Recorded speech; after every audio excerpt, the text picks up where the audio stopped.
Is it me or is it warm? Of all the days for it to be hot like this, I'm not joking.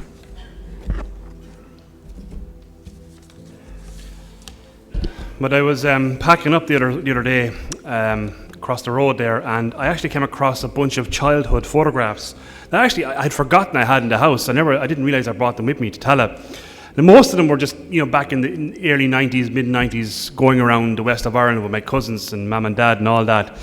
But there was one photograph that I came across that it just made me stop in my tracks for a few minutes. And I was about 11 years of age in it.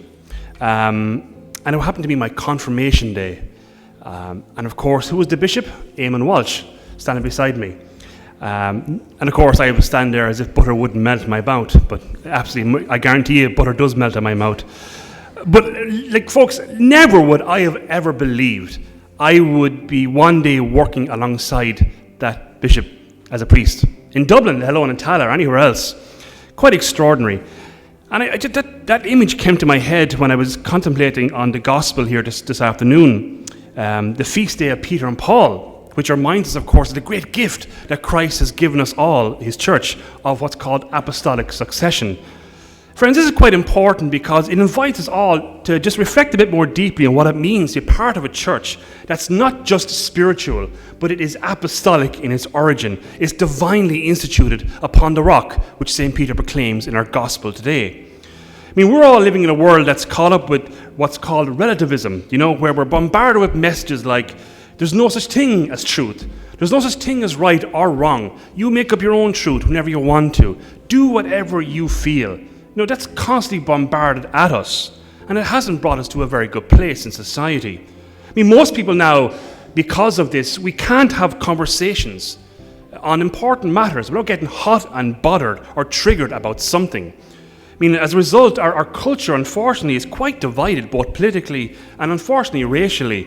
Who is in control? Left, right, liberal, conservative, all wrapped up in moral confusion, to the point where we're now questioning what a man or a woman actually is. See, this always leads, friends, to what's a deconstruction of our society. And today we are asked to pay attention to what Christ has given the world, particularly through his church. It's built upon not opinions, not a fashion or some fleeting popularity, but upon a rock, something far more stable, that doesn't disappear, that lasts. Upon the central truth that Jesus Christ is Lord and he's alive, pure and simple. This truth, this reality, everybody, this is safeguarded by what we call apostolic succession, this unbroken chain of transmission of spiritual authority from the first apostles right up to their modern day successors in our own bishops and, of course, our Holy Father, the Pope, which is faithfully preserved in the church. This is not just a structure, folks, it's a backbone of our faith. Now, in a world where we're living through so many shifting sands, we're all in the same boat. We're all scattered and running around the place trying to figure out what's going on. Things are changing like there's no tomorrow in everything, it seems, in society. And Christ is giving us a little reminder of a rock in which to hold fast to amidst political and cultural storms. The culture around us, as we know, it is growing more hostile to the gospel. And the culture, of course, would prefer a church that bends its agendas to its agendas.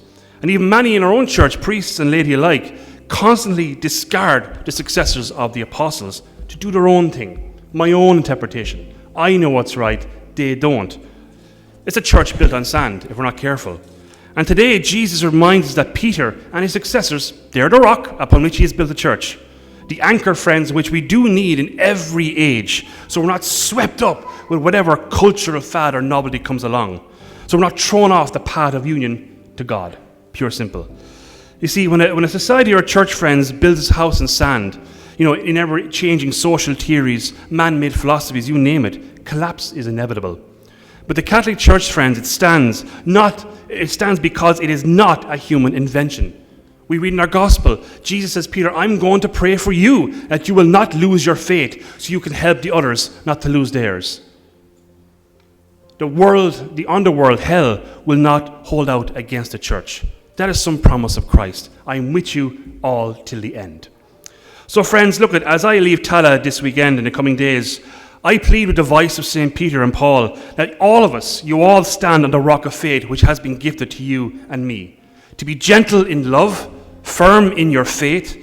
This is not the time for compromise. It's a time for announcing anew once again in our time the clarity of the message. Christ is alive and he is Lord of all. It's time for courage, to not be afraid to speak out on the truth of the gospel. No matter how unpopular you may be with friends and family, to have that little bit of courage, to stand up for human dignity and the poor, to offer those around you who have given way to material lust and worldly pleasures the hope, the joy, the freedom, and the meaning that only Jesus Christ can give to a culture that's craving for all those good things.